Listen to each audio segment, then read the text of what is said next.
Mr. Hellish here, and welcome to Summer 21. It's starting to get warm. We've had a day which had a glimmer of heat in it, and I don't really like the heat. Last year I made myself a desk fan. It was 3 computer fans bolted to a piece of wood and then had some electrics in it. And it's up here now on my bedside table along with my old teddy bear. So it's got a little switch on the side and away it goes. Now, that was in my office on my desk in front of my keyboard, and it worked very well to keep me cool. However, I was getting hot at nights, so I changed it from a 12-volt power supply to a 5-volt USB, which is plugged in down here. And that means that it runs slower and it runs quieter, so it's almost completely inaudible against any other background noise. So I can sleep with these 3 fans right next to me. The airflow is nice and constant and cooling. I like it. Using these computer fans, which are designed for a nice constant flow pressure of air, seems to work very well. So that's what I did last time. So what am I going to do this year? Now, having the fans on the desk in front of my keyboard was very good. I got a very nice constant flow of air onto my body that ran up into my face. And it usually avoided my microphone. But I'm not going to do that this time. They kind of got in the way on a little bit when I was trying to have my phone on the desk, or if I wanted to reach for the Google Assistant. And I ended up just getting my fingers stuck in I cut myself a couple of times because these aren't protected in any sort of way. They're just open fans, so I did actually get my finger stuck in it a couple of times. So I want them out the way. Now, either side of my desk there's these upright beams here. Now, these uprights are part of the desk structure, and I've got one either side of me, so I'd just be sitting a little bit further that way. What I thought, if I get some hinges, we could attach these fans to the beam themselves and have it so that I can adjust the angle of blow. So I can, if I'm sitting back in my chair, or if I'm leaning forward, because sometimes when I'm gaming I sit back a bit more and things, then I thought that then I can adjust the angle. So what we need to do is we need to get these fans, and we're going to put 2 on one side and 2 on the other. All right, okay, so what we're going to do is we're going to glue the 2 fans together. We're going to chop off one of the bits of the corners at the back to allow us put a switch in at the front, and then we're going to get the cable, and we're going to lop the end off, and we're going to hook that up to my 12-volt system that I've got running around my room. My 12-volt system goes all over the place for various different reasons. Some of it is to do with the ambient lighting in here, some of it's to do with my wall, and some of it is to do with the lights on the shelves and stuff. There's a little switch just here for the lights on the shelves and all that. That all runs around the room. And luckily these are 12 volts as well, so the whole lot runs off 12 volts. So if I can hook this up, tow those cables, get them stuck together, I think it'd be quite good. So we need to grab some hinges, grab some glue, and get constructing. Right then, so let's get one of these open up then. They're just in a little cardboard box, so they're quite easy to open, although the box does seem to rip if you manhandle it. And inside we've got our fan. That's about it.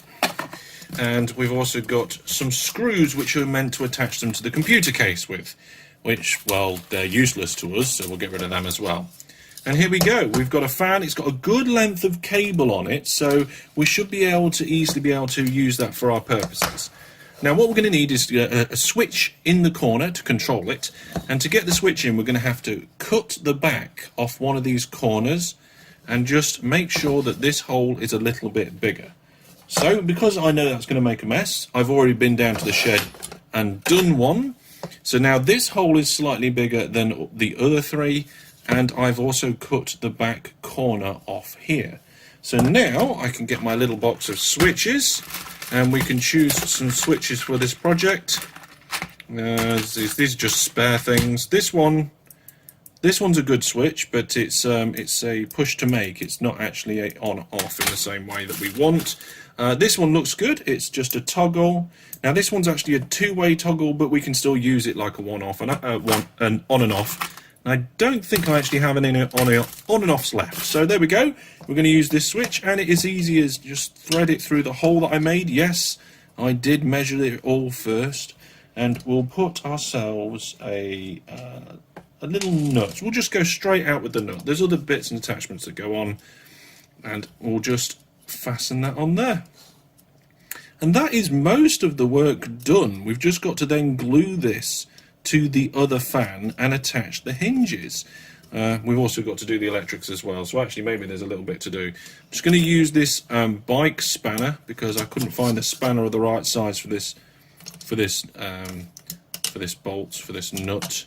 So I'm just going to use the bit on there, and that looks like it's starting to tighten up quite nicely, so that's good. Remember, we're going to make two of these. We're going to make two units, a left unit and a right unit. So this is the one that's going to be on my left. The hinges will be on this side, and then this switch will be on the outside so that I'm not putting my hand near the hinges. Now, speaking of hinges, I got a bag of hinges off the internet. These were only a few pounds. Oh, by the way, the fans, depends where you get them from, and it depends what model you get. It can be about £5. You can get them cheaper, but for me, the ones that are quiet and with good blow are between £4 and £5. There we go. And I've got a bag of hinges. We're not going to need this many, so we'll get rid of most of them, so they can be spare for another project one day. But the idea is that on the rear side of this, what's going to be the rear side, and that's something that we need to check. We need to check that this draws air in and this blows it out. So what we're going to do is we're going to take some pliers and we're going to snip the end off, and then we'll use some wire strippers or a knife, and that will allow me to then test the fan and make sure that we've got the right polarity. So here's a fan that I've already cut the end off and stripped the wires. There we go, let's put that down in the middle of the desk there. And this one is a data wire of some description, I think, so we don't need that. And these two are the positive and negative. Now, I have a 12-volt cable here, which is connected to the rest of my loop. And let's see if we can get this fan up and running. So let's have a look at the polarity of these wires. Sometimes it's just a bit of a guess of which way round it is, depending on what you're working with. And with these fans, you do not want to power them the wrong way. If you power them the wrong way, you burn them out, they break and they die. You might even get a bit of smoke while you're at it. If you power them just the wrong way for a microsecond, they won't move. But if you power them the right way, and let's see, yep, there we go. The fan is spinning up nicely. Now it's making a good deal of noise, but that's primarily because it's flat on a surface, so it's slightly vibrating against the surface, and also it's struggling to draw air through. So I guess if we stand it up and do it one more time for a test, this should be much, much quieter. So let's just make sure I get this the right way around again. Yep, there we go, this way. So let's just gently... There we go. And I can hear that, and you might be able to hear it, but it's very quiet, which is a good job, because having 4 of these going is going to get quite noisy. Okay, so that's the tests done, and them out the box, and the little switch toggled in. Next job is to actually stick 2 of these together and then get them wired up.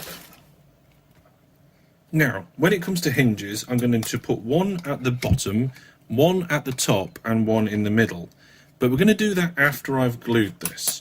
So looking at the surface here, there's very little space where the actual fans will meet. They'll meet along the line of the frame on the outside and the bottom there, and only just touch in the middle. Now, I don't want glue to be spurting out all over the front, so I'm not going to put glue along this line. I'm only going to put glue along the back line and in the middle here, and then we'll squish them together. The main bit of strength is probably going to come by the fact that they are also screwed together by this. So, let's get the glue gun. Now, if you don't have a glue gun, I advise you get one. Glue guns are fantastic. They solve a multitude of different problems, and I highly recommend getting one. They're relatively inexpensive, either on the internet or at a craft store of some description, and you can do so many different things with them, and the glue does quite a good job. So here we go, we're just going to make those 2 up, push them together nice and firmly. It doesn't take long for this glue to set. It'll be touch dry in seconds. And we're just going to make sure that it's nicely lined up, and I think that's it. There we go. So yes, if I hit it hard enough, it would break, but for now, that's going to hold it together nicely until we get our hinge on. Right, so I've made some holes and I've started to attach the hinges. Now, I used a drill to make some smaller holes because any screw that is big enough to grab through that wide hole would probably go right through and it would look terrible. I've used some very small screws that only just poke through, and we've got some small holes next to the big ones. So we should be able to now just get our hinges, hold them in place and pop a little screw in the right position to fit the hinge. Just like, hold it in place and get it going the right way around. Oh, it's really biting tight. There we go. Got to be careful, don't over tighten it and we ruin that. But that is so strong on there now, and we've got one more screw to do on here, and it should just fit nicely here. Gently tightening it up, and I think that's probably tight enough. I mean, this one might even be slightly too tight. So there we go. Now, if I was doing something that was going to be seen, I probably would be worried about what these screws look like. But this is all on the back, it's not going to be seen. And the front is just nice and clean with nothing to see. Now we've got our hinges on. So now it's time for the electronics. And what I'm going to do is just get these wires, and I've held them in place, measured where I want them, and I'm going to cut them just ever so slightly long, just in case there's any problems. There we are, snip. They're sorted. Now we only want 2 of these wires. We want the ones that is labelled with the stripy bit on in this particular model, and the one next to it. Now remember, it might be different for you if you're using different fans than these, but for me, I only need these 2. So what I'm going to do, just to make sure I know what I'm doing with the various different wires, is I'm going to just pull these ones back that I don't need and just cut them short so they're out the way, right up against the wire there, and it's just like we've got the 2. Then we just need to strip these, and because they're small thin wires, I can strip all 4 at once. Just make sure that they're all lined up, and we don't want too long, but I think that should just about do it. Okay, one of them came off cleanly, the other one didn't, so I'll just give it another snip. There we go. So these wires now need to be combined, and part of them are going to be connected to the switch. So now I've got them stripped, I'm just going to get the pairs together and we're going to twist them together, and that will do for now, for this stage. We will secure them better soon, and then we'll give it a quick test just to make sure that now that everything is all glued and bolted together, that we're going to be okay. So there we go, there's our cables. So let's just now get our 12 volts, just make sure nothing's actually in the fan blades and that my camera isn't falling over. There we go, and they're all spinning freely. So let's give it a quick test in the 12 volts. Fantastic. So now I've got all these split up, it's time to put them in together. It's time to actually wire it up. And what I've done is I've got some of this shrink wrap tube, and I've just cut a piece and put them on the wires so that we can then shrink that later when we've got that on. Now this is going to be quite difficult to get this to reach because I cut the cables only just long enough, and I've got to get them through this hole here. So let's see if I can manage that. Looks like I can just about get that through. Oh my goodness, I couldn't have made that much smaller really, but there we go, it's in. And once it's in, I will bend it around, and that is then where I will solder it. Now we'll get the soldering iron out soon, but what I'm going to do now is we're going to test this again. So testing as I go is very important to make sure we get things the right way around. Now at the minute, for me, the switch is in the off position, I think. So if I connect these bits to the switch like that, we should see whether this works or not. And if it doesn't work, the switch is in the right position. So, now look, the switch is in the wrong position. So if we connect it to the other side, we get nothing. If I flip the switch down into the on position, and then just test the connections, we get it working. So we know that this piece here has to be connected to this little prong there. So I'll just do that. Right then, so I've added a second cable here so that we can daisy chain this one to the other one, and now I'm going to solder them up with this soldering iron. I'm not particularly great at soldering, but I can do it. So let's just pop a little blob of solder on each one of these. Try not to get it too hot, because if we get it too hot we start melting the tube. But that one actually went on very well. Let's try this one. Come on, there we go. As did that one. Fantastic. Now all we need to do is slide the tubes along so that we can get them all covered up, and then we will shrink them with the hot air gun.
So there we go, I've just screwed them in, and not only have I done that, but I've made the other side as well.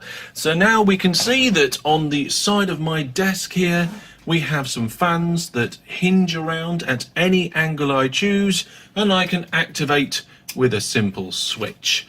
And not only that, but on the other side, we have the same fans that I can hinge around just to get exactly where I want them, and then activate those as well. Now, in a quiet room, they do make some noise, but nothing that's you're going to be able to hear over music or gaming or anything else that's going on. So I'm very happy with these. Now, even though I'm sat probably 1.5 feet, 60 centimeters-ish away from these, you can see that it's blowing my hair around. I'm getting a good draft from these, and I'm very happy. Now, I did buy the slightly more expensive fans, so the cost of these 4 custom fans on the desk came to a total of £27, including the hinges.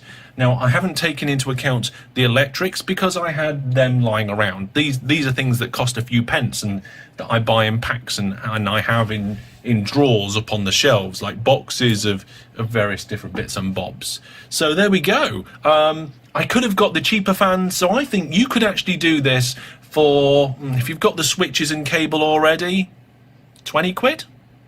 And I'm very happy with it. So there we go, folks. 4 custom high-speed, high-flow fans attached to my desks to keep me cool in those summer days. That's all from me for now. Hope you liked the video. If you did, please put a comment down below, a thought, idea, question, whatever you like, and I will see you soon. Take care, and for now, goodbye.